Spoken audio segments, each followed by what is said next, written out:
They dress in their dandelion yellow and Rochester blue.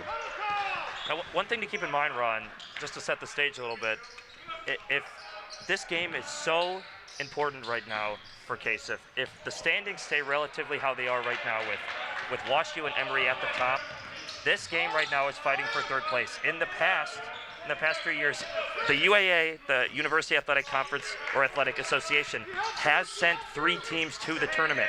And with Case's record right now, they believe that if they're only 3, I'm sure they believe that they have a chance to make it to the tournament. Boy, they'd love that.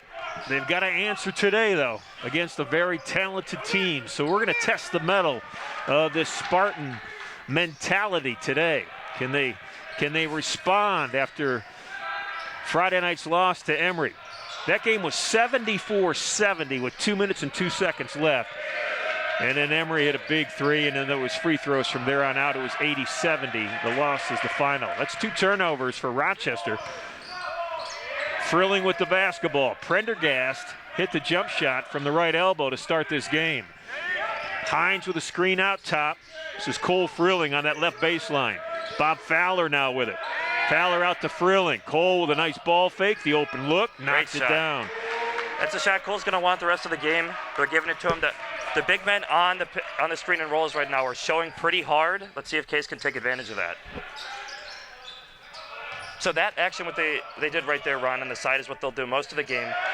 Their one guard runs over to a wing, and then the wing there has an option of either cutting back door or going for a handoff. That'll happen most of the game. If you're watching at home, you can see that. Prendergast outside the arc. He's got 5, including 33 threes to lead this basketball team.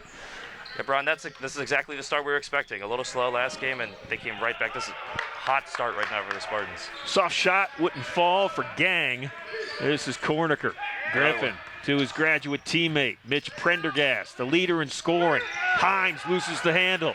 Rochester with it. Yellow Jackets on the break. 1 on 3. They'll pull it back out. Bring it all the way back out to Amabellino. Well, you can see the ref right there almost almost put his hand up but swallowed his whistle a little. Rochester with patience. Amabellino at the foul line against Hines. Strong first step. Boy, that's a strong first step.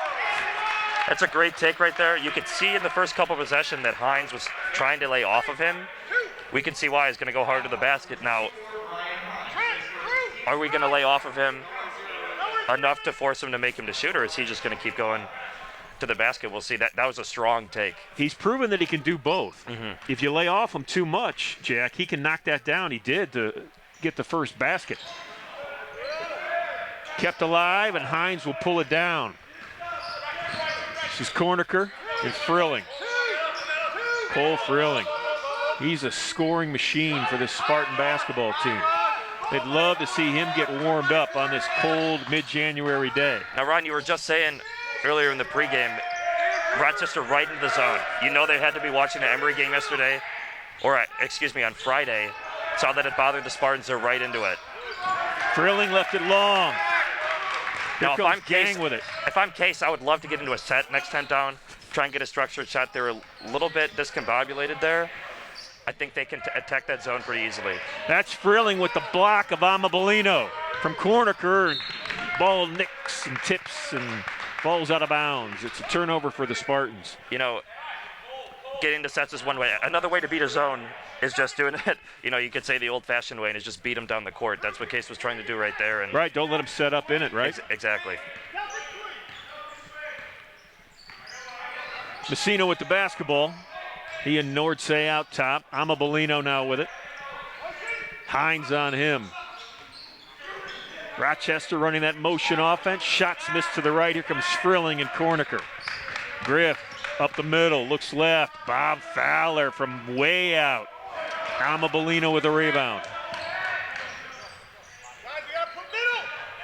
You can tell, though, and this has been Rochester's MO, not just this year, but for a while, that they don't want to play with the super quickness that Case is playing with right now. They'd rather play more of a half-court offense, slow it down, get high quality shots. They're not going to run and gun like I think Case is going to try and keep doing. They're going to call Frilling for the foul, the reach in. You'll see it on the replay here. Cole just left his feet too early. You know, Todd McGinnis. Cole's pretty athletic, but I don't think he could jump high enough to grab that board. Jack, your thoughts on the matchup with Amabellino off the top of this game? He's now out, but it looks like it's going to be a challenge for this Spartan defense. Yeah, both for guarding him just by himself, as well as how they're going to guard the screen and roll. They keep throwing Amabellino in their pick and roll action. Right now it worked in the fact that Rochester just missed their 2 threes. Unfortunately, if those 2 went down, I think we'd have a much different feeling of how that matchup is going. Another Rochester miss. Spartans up 3 early. We've got a hold on as Prendergast went inside. Fouls on Ross Gang. That's Ross's first. Prendergast with a ball fake. Rochester bench cheering that defense. Way outside. That's a knockdown 3 from Daniel Flory. You know, Jack Flory is a bench player, solid bench player. He's second on the team in 3-point shots made. He's got 21, and he's 44% from outside the arc. That's a nice weapon to come off the bench. Absolutely. That's what Case needs off the bench, is someone that can shoot, and especially shoot at that high of a clip. He's playing great so far this season, and, you know, 44%. Knowing Dan, I don't think that's out of the realm for him to keep that going. This is Corniker with a fadeaway shot. Griffin doesn't do that often. He's the guy that makes everything happen. He sets up his teammates for looks. But every now and then when he needs to, he can knock that down. Corniker with his first bucket. Spartans up 8. It's real early. You know, Ron, it is pretty early, but Case right now's intensity seems to be almost overwhelming Rochester. As we see a miss right there. Ball bounces off a Yellow Jacket. This had to be exactly what Case wanted to come out and do. Play with this kind of intensity, make shots, force them in to, you know, tough shots. I mean, one of their shots was an and-one layup that had to go through another guy. They're forcing Rochester into exactly what they want, and right now it's working. Now, another thing, and talk about adjustments, they're able to adjust for the most part from the zone from Friday. Hopefully we can keep that up. Price with the basketball for Rochester. That defense created an offensive look for the Yellow Jackets. 14 minutes left, opening half. Fouls on Ryan Newton, away from the ball. Ryan trying to create a defensive presence inside. Newton always one of the top players off the bench for Coach McGinnis. Newton with a block. I'm going to say Ryan got him with the body, though, I think. That's unfortunate. 2 quick fouls for your top bench player. Strong take. Looking at the replay right there, Ryan did go up, but they're probably going to get him for being inside the charge circle. Nemzura at the foul line. Matt on the season, 62% from that foul line. Nemzura from Palmer, Maine. 6'8". Gotta like that coming off the bench. Absolutely, that kind of size. Hunter Drenth now in for Ryan Newton.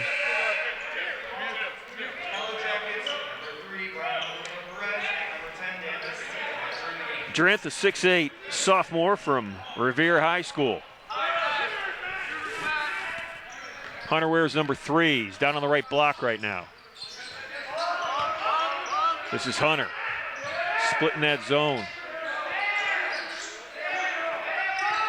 Spartans trying to find an answer. One is to shoot over it, and Mitch Prendergast does just that. He's got 2 threes, 8 points in the early going here. Big shot, and that extends the lead right now to 10, Ron. These shots right now are just putting them in a great position. They're getting good open looks, and great steal right there by Corniker. Griffin laid it up, laid it in. Coach LaCurtsey of Rochester has seen enough. He wants a timeout. His Yellow Jackets down 12. Spartans looking good. We'll be back. Have you heard the news? The Intercontinental Cleveland has earned its 10th consecutive 4-Diamond Award from AAA in recognition of its high-quality accommodations and exceptional service standards. Planning an important event like a corporate meeting, annual conference, fundraising gala, holiday party, or highly personalized wedding? Choose excellence in the Intercontinental Cleveland. Our planning professionals will take time to consider every detail and lead you through an experience which is proudly world-class. Call us today at 216-707-4100 for more details or to request a tour of our spectacular accommodations. Ron Jantz, Jack Vaselaney along with you for the men's game this afternoon. Sarzucci will be joining me for the women. Jack, Spartans come into this week ranked 24th in the country in Division III in the D3Hoops.com poll. That is the highest ranking in the history of the men's basketball program. There's a tip inside by Rochester, that one by Matt Wheeler. That was a strong take. Once again, we're kind of early in the game. That shows a little bit right now what kind of contact we're probably to expect for the rest of the game. He took him right at Ed Hunter. Ooh, a little miscommunication. Hunter was going in. Mitch thought he was going out. Flory to the basket. Shots partially blocked.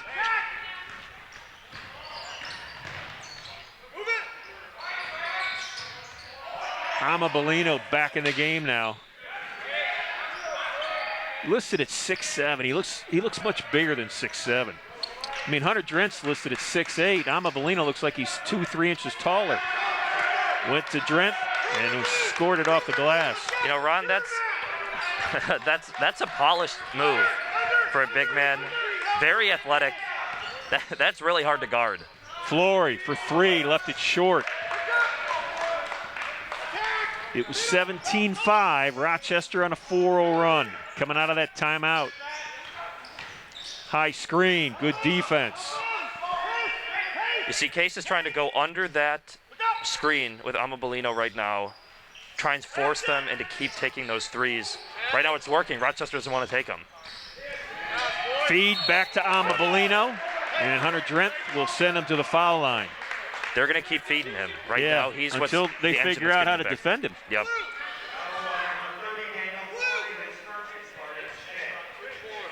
Lots of subs waiting to come into this game. Actually, 6 subs sitting at the scorer's table. Amabellino on a season, 74% from that foul line. Yeah, but I don't think Coach McGinnis liked the matchup with Drent on Amabellino. He's bringing Hines back in. Hopefully he can neutralize that. He did that earlier in the game. Jeremy Callahan in the game. Umar Rashid, Brian Hines, and Bob Fowler. The only one that survives that sub-rotation, Mitch Prendergast. This is Fowler. He'll bring it up. Bob running the point right now.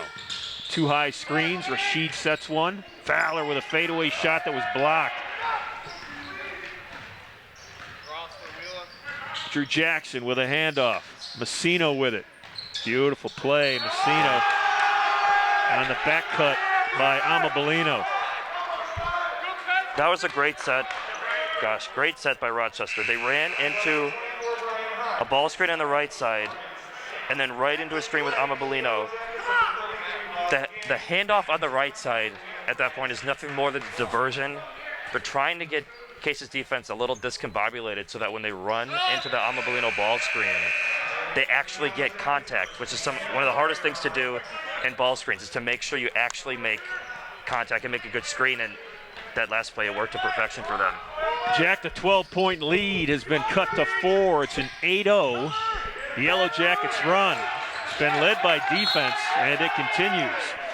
They're going to say Spartan basketball.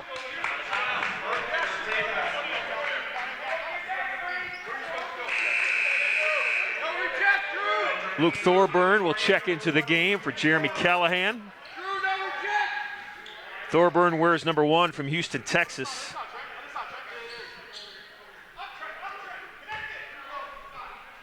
He'll inbound it.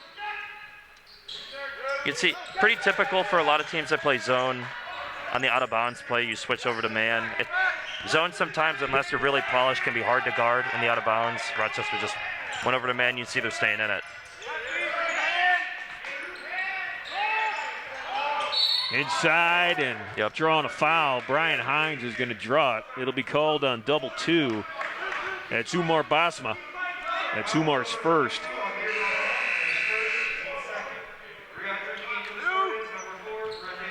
Cornicker replaces Prendergast. There's Griff, number 4. Gets it off the inbound, off the glass, missed it. Griff would like that one back. That's a good look. I think Griff, if he shoots that again, probably sinks it. Defense out top by Fowler. Rochester with the lob. Glass shot won't go. Cornicker up with the rebound. Eyes up, looking right. Ball's kicked. Actually, it hit a kneecap. That's just as unfortunate. Yeah. Another misconception, I would say, sometimes is the kick ball rule in basketball usually only pertains to someone making a kicking motion. If the ball just happens to fall off of your foot or fall off your knee, usually that's not a kickball violation. Jackson was the cutter and the recipient of an easy layup. Last time a timeout was taken was by Flakertzy when his team was down 12. Since that timeout, his team's gone on a 10-0 run. Now it's Todd McGinnis's turn for the timeout. We'll be back. Intercontinental Suites has been transformed into much more than a hotel. It is a center of wellness and tranquility, featuring renovated suites, an expanded fitness center, and pure rooms for guests requiring the most allergen-resistant rooms on the market. C2, our Mediterranean-style restaurant and bar, accentuates the ambiance of relaxation and rejuvenation. Chef Omar Jones has designed a menu full of fresh, locally grown herbs and vegetables, along with a flavorful cuisine inspired by the beneficial Mediterranean diet. Call the Intercontinental today at 216-707-4300 or visit us at hotelsclevelandclinic.com or on Facebook. Frilling with the ball. Cornicker and Fowler out top with him. Oh. Those cross-court passes are just a turnover waiting to happen. Yeah, Rochester's back in this zone. Case could probably use a little bit more ball movement, a little bit quicker, make a move. Rochester's playing it well right now. This is Thorburn inside. Cornicker out top, missed it long, trying to chase it down, and Rochester comes up with it. Messina down the floor to Ambolino, and they're going to get him for a charging call. Griffin Cornicker stepping up and having Bryan run right into him. There's a good look at it on the replay. Could probably have gone either way. Spartans are happy it went for them. It's Ambolino's first foul. So look at the Spartan women as they are watching the men play. The ladies will play at 2 o'clock. No spectators allowed in University Athletic Association games yet. Starting next week, that's going to change. Another turnover for Case. On the break, over the front of the rim and laid it in was Ross Gang. Game's tied at 17. 12-0 run. Spartans just have not had an answer. This defense by Rochester has been putting on a clinic. Steal and the layup by Nordsay. Ron, what a change of events. The intensity that Case was playing at the beginning of the game, completely gone at the immediate moment. It's all for Rochester. Gonna call that one on Cornicker. Griff can't believe it. They'll say he pushed off. Yeah, that might be a second run. He didn't even, you know what, in that replay, he didn't even touch Messino. That might be a, I think they, gave him one because they gave away one. Todd can't understand it. Yeah. Makeup.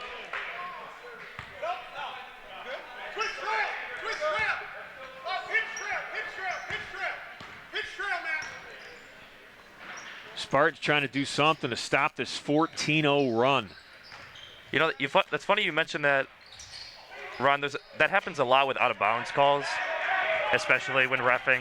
A lot of coaches will complain something was a foul, and the refs will say, I gave you the ball back. Would you rather have had the foul call? I'm sure it also happens in situations like that. It, maybe not the most ethical way, but sometimes I'm sure refs do it. Yep, they're going to call for a travel there. Yeah, Cole went down, then he came back up, and that was his mistake. Hunter Drenth will come into the basketball game. Your natural instinct, Jack, right? Come back up. Yeah,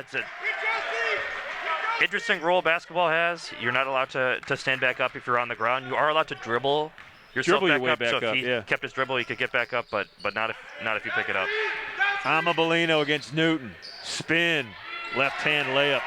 Wow, his post moves and his agility is quite impressive in the paint.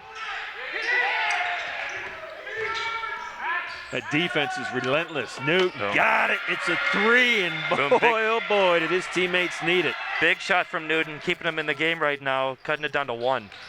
Amabellino again, just no answer. You might want to commit 2, maybe 3 guys to him right now. I don't know what Case's plan right now is to stop him. He is Newton and Amabellino. Ball knocked off Corniker.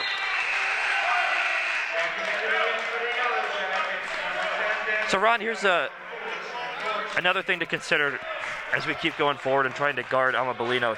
His ability to get downhill is so tough where, someone watching at home might be, well, just keep sagging off him, make him shoot. Well, you sag off him too much.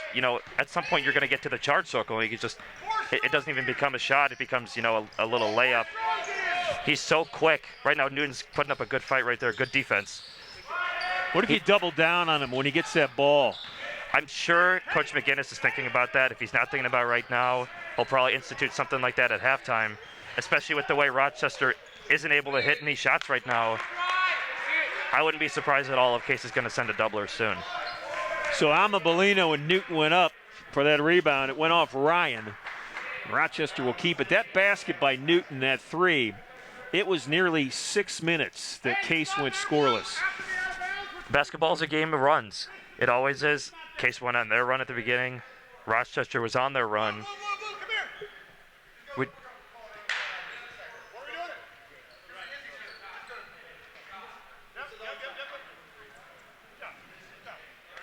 They're going to welcome in the 3rd official. That's what this break in the time is. University Athletic Association games have 3 officials. This one started with 2. And the 3rd one stepping up and filling in admirably. Izzy Santiago, a longtime basketball official. Izzy, he's in center court now with the other 2 officials. If they can get a shot of the officials. I have known Izzy since he was 14 years old. He was a great high school shortstop. Went down to Ohio State and played. Great basketball player in high school. And, now we're both getting older, and he's officiating games, and I'm still calling them. The refs we have, throughout the time I played, I thought were very good. Oh, there's a 3 right there for Rochester. I'm always impressed at their ability to call a game. If anybody's ever tried to officiate a game, it is a tough task to do, let alone at this type of level. That was Nemzura with that long-range shot. The largest lead of Got the Newton back. first half for Rochester. It's at 6. This is Prendergast inside to Newton. Ryan against Amabellino. Lost the basketball. You can see right there, Rochester was trying to double the ball screen.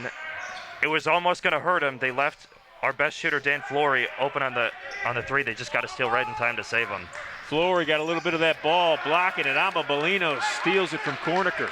Well, he's doing it on both ends right now. That's quick hands, but also, I think we talked about 6'7". Those are also long arms as well. Long arms.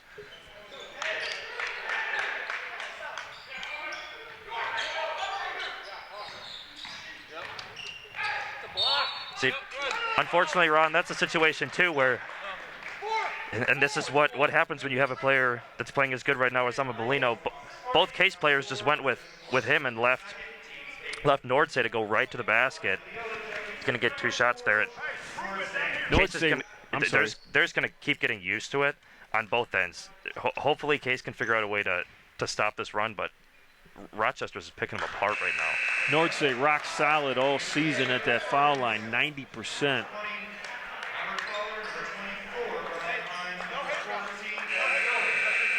This almost reminds you of, a football situation when you got a good running back and you see him run. We're just going to run. I didn't play football, but maybe like a dive or a gut run just every time until they stop it. That's essentially what Rochester's doing right now with this ball screen. We're going to keep running this until they can stop it.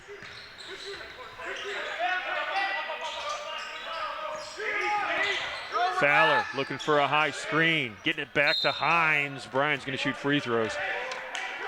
Foul's on Rochester.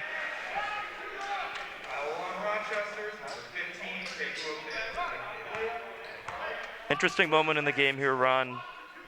7-point lead, kind of eerily similar right now to the Emory game, where we're getting close to going into half. Case has an opportunity to either A, close the gap and go in with closer, either a tie or a lead, or unfortunately Rochester could also extend it. The next 5:45, Jack, as you said, going to be key. Just under 6 minutes left in this half that has taken a complete turn of events. Soft right-hand hook. It's a beauty. It's a great shot. Trent Nordsay's got 5 points. Right over the left shoulder, extended the lead back up to 7.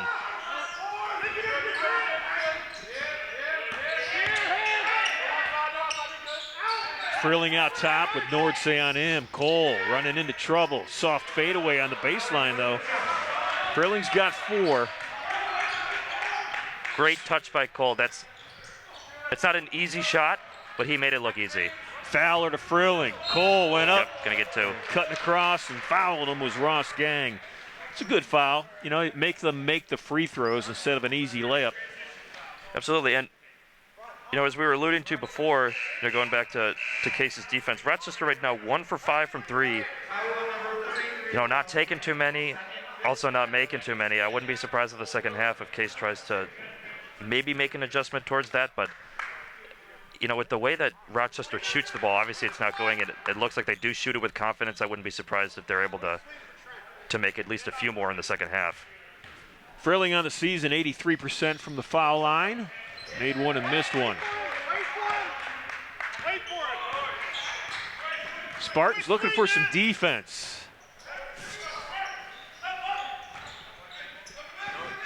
Prendergast looking for some help. Nordsay inside. It was a nice shot up over Bob Fowler. Good patience there. It's very tempting once you catch the ball to go right up with it. Bob was there waiting for it. Just that half a second pause made it tough for Fowler to time the jump. Mitch going strong to the basket. He's got 10. Once again, the call is out for defense. Long 3, nothing but air. That was a frustrating shot by T.C. Price. Kind of grimaced when he came back up the floor after shooting that one. Ron, almost a quiet 10 somehow from Prendergast. He's 4 for 4, 2 from 2 from 3. Doesn't even seem like he shot that much and still has had a big impact for the Spartans today. Mitch gets a screen, he'll shoot, and he'll match Price's air ball with one of his own. Here comes Messino with it, right side. Drew Jackson and Messino out top for Rochester. Yellow Jackets up 4, 3:45 left to play in the opening half. And when Amabellino is not in there for Rochester, it's a completely different offensive look. Rebound inside, 2 shots at it, none would fall for Rochester. Here comes Flory. Prendergast. You can hear the intensity Rochester's playing on defense. A lot of talk. Good take by Fowler here. 10 on the shot clock. Bob wants a screen. He'll shoot over it. Hines inside, 5 on the shot clock. Brian's got to get something off. Flory can shoot it. He does. Missed it right, but the Spartans chase it down. Frilling, one more, won't go. How about Fowler? Boy, that's persistence. If you keep staying on the offensive glass, hopefully it's going to pay off for you. Right there from Fowler. And, that's a big shot right there for Bob. Had a rough game on Friday. This could be what starts him right back on his normal pace. Frilling right into a double team. How about that? Messino on his rear end. Stole that one, kept it alive.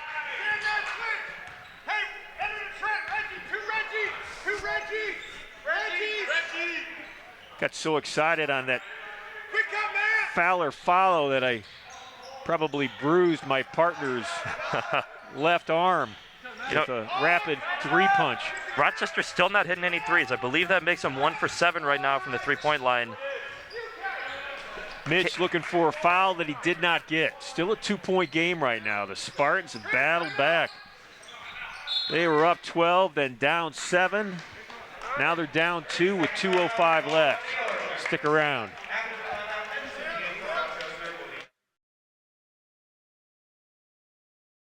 Have you heard the news? The Intercontinental Cleveland has earned its 10th consecutive 4-Diamond Award from AAA in recognition of its high-quality accommodations and exceptional service standards. Planning an important event like a corporate meeting, annual conference, fundraising gala, holiday party, or highly personalized wedding? Choose excellence in the Intercontinental Cleveland. Our planning professionals will take time to consider every detail and lead you through an experience which is proudly world-class. Call us today at 216-707-4100 for more details or to request a tour of our spectacular accommodations. The Spartans lost the season opener this year to Wisconsin Eau Claire right here on this floor in the first game of the Bill Sudik tournament. And then they went on to win 12 in a row. They had not lost in 81 days until Friday night against Emory. And they want to make sure they're back on the winning ways this afternoon against Rochester.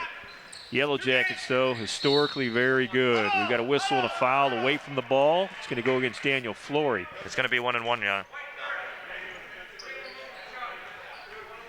It's the 9th team foul for the Spartans. One more, and they're shooting 2 every time the whistle blows.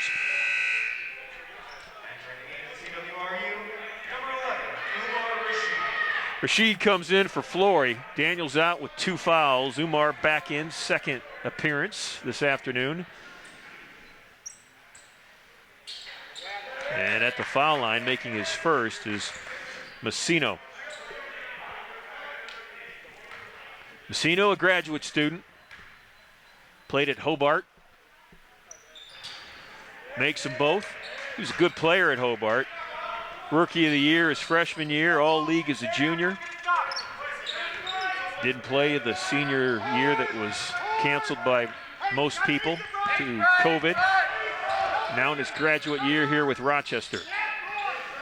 Spartans down 4, minute 44 left. This is Prendergast off a screen. Mitch will shoot it and Big make shot. it. You know, Mitch works on it. I said to you Friday night, he was here in this gym on Friday morning at 9 o'clock shooting jumpers. He puts in the time. 32 for the Spartans.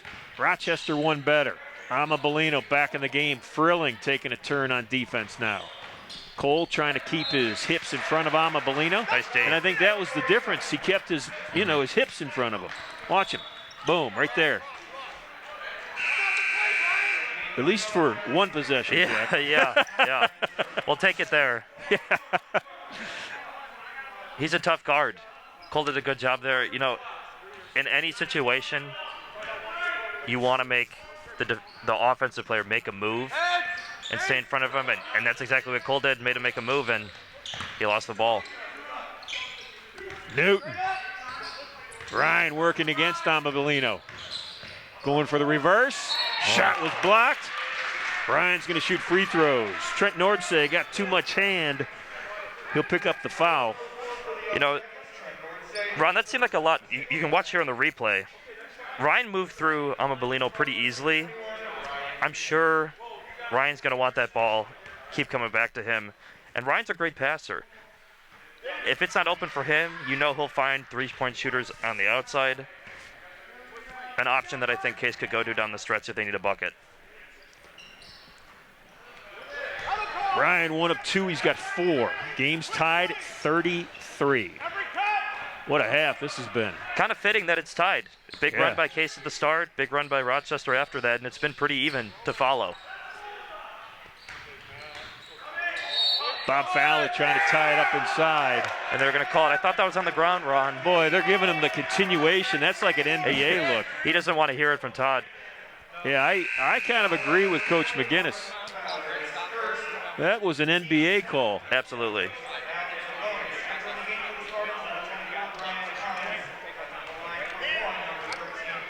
39 seconds. Case could potentially go for a 2-for-1, but if I'm them, I'm probably just trying to get, one good shot and give it back to Rochester. They'll have a shot to close the half.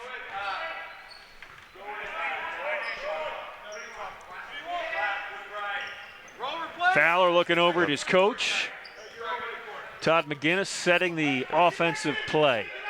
I think the Spartans might just run a high ball screen here. Try and get Bob.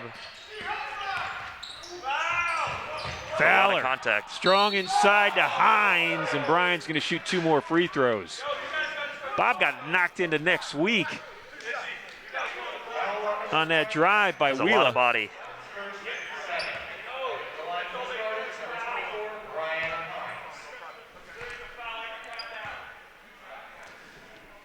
Hines is at the foul line, 1 of 2 on the afternoon. Brian on the year, 59%. Oh, and it falls. Boy, that one peeked out like it wanted to stay out. Fowler's coming out. Thorburn back in. 11 seconds. 11 seconds, as you just said, Ron. Rochester needs to play with a little bit pace to get the ball down, but they got plenty of time to get a good shot up. Messina will let the ball roll, so the clock will not start. It's like a half-court inbound. High ball screen. Good ball movement. Amabellino getting all sorts of trouble, and he made it. Wow. He was like almost quadruple teamed inside. That was crazy. Got to give a tip of the cap to the young man from Spain because he has had an outstanding half. Oh. Jack, if you want to give your headsets to Coach McGinnis. Well, Todd, let's start the conversation with this. Can you play maybe 7 or 8 guys and put 3 of them on Amabellino right now? It's killing us. Yeah, he's got 16 points in the opening half, and his footwork is fantastic. I think our guys forget in the scouting report that he just goes right. They're very smart guys, but sometimes on the basketball court they're not the smartest. And we've told him just sit on his right hand and make him spin. There's help there, but he just keeps getting his right. So we might put Cole on him in the second half. Cole can guard him.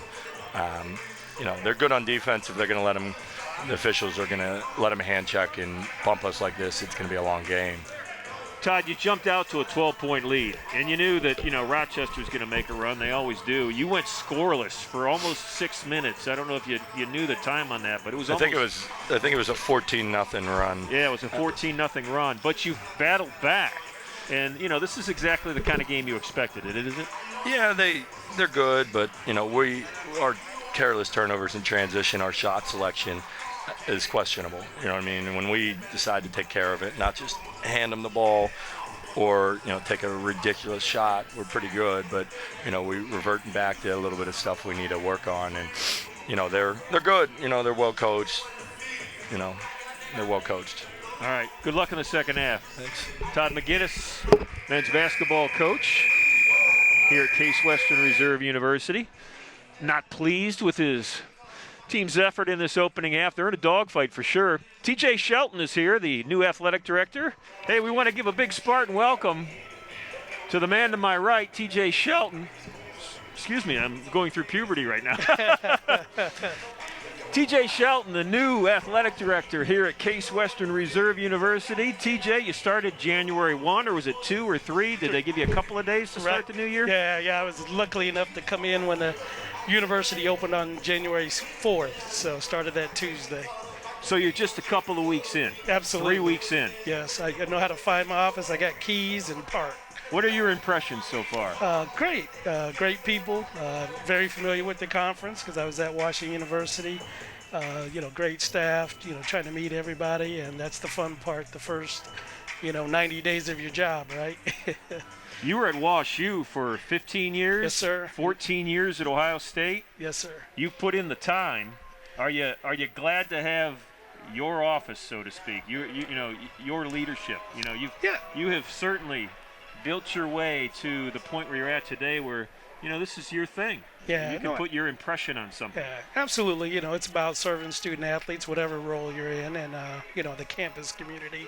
And I think that's always been big for me in my career. I never chased jobs. I think it was important to find the right location, and you have great leadership here with support from administration.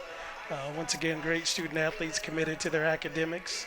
But here at noon and 2, they like to shoot some jumpers and play well at a high level. TJ, what's your style, do you think?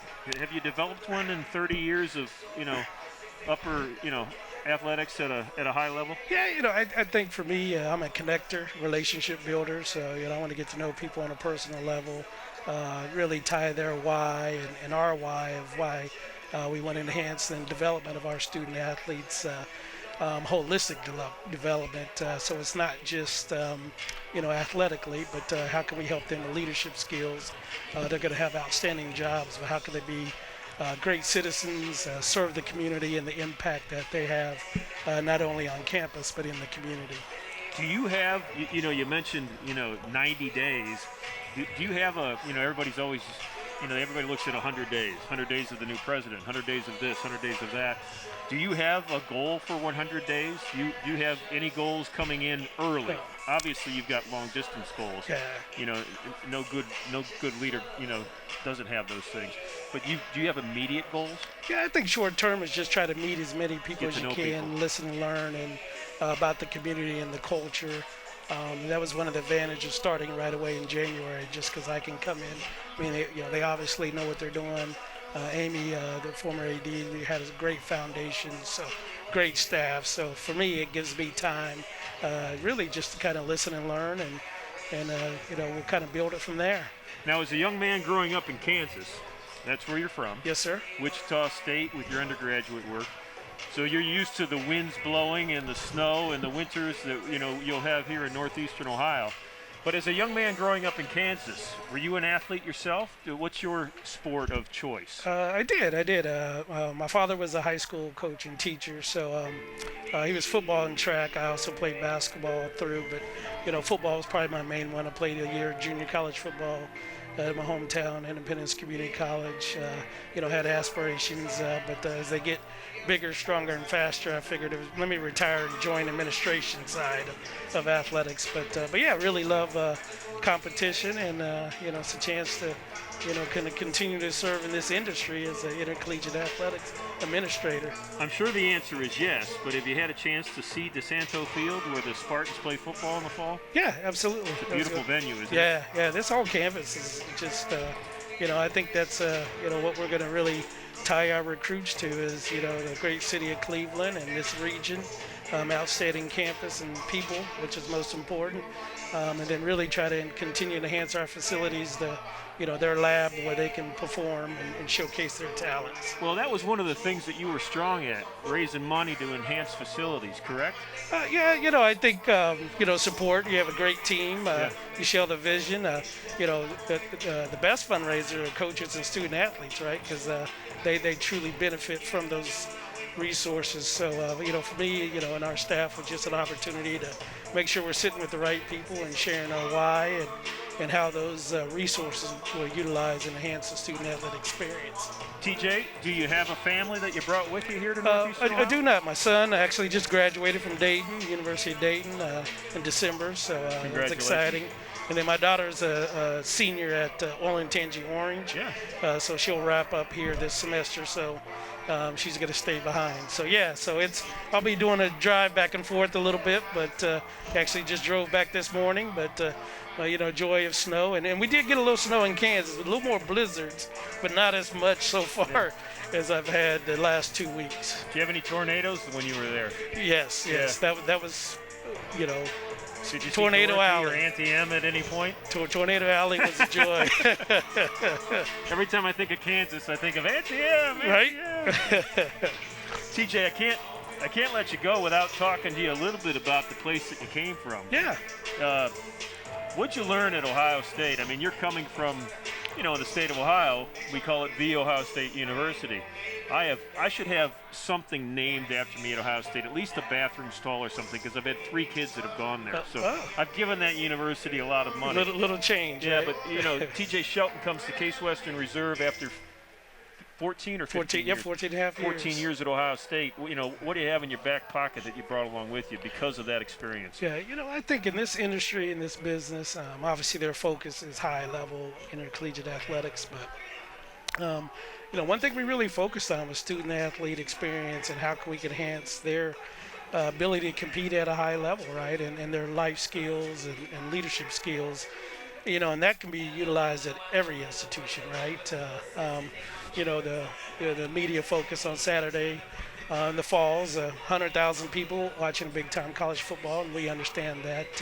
But it's not, no different than, when our Case Western Reserve student-athletes have an opportunity to compete at 1 o'clock as well. They want to win and compete at the highest level. So, I really learned the importance of collaboration and really just challenging our staff to ensure that excellence and comprehensive excellence was a common theme throughout that.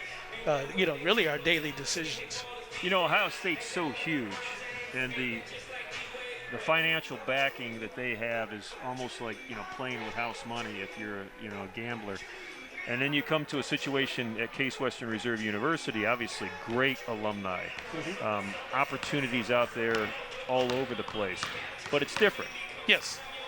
So how do you come about this opportunity and how you think you can make the same difference that you were able to at a huge university? Alumni support, everybody cares about the university, and parents and friends of, right? And so, really it's just getting in front of them. A lot of people, just asking, how can I help? And somebody being able to have a list and talk about your priorities and the impact. And I think that key messaging is the most important. And as as a parent of 3, you probably still get letters from the Alumni Association. Absolutely.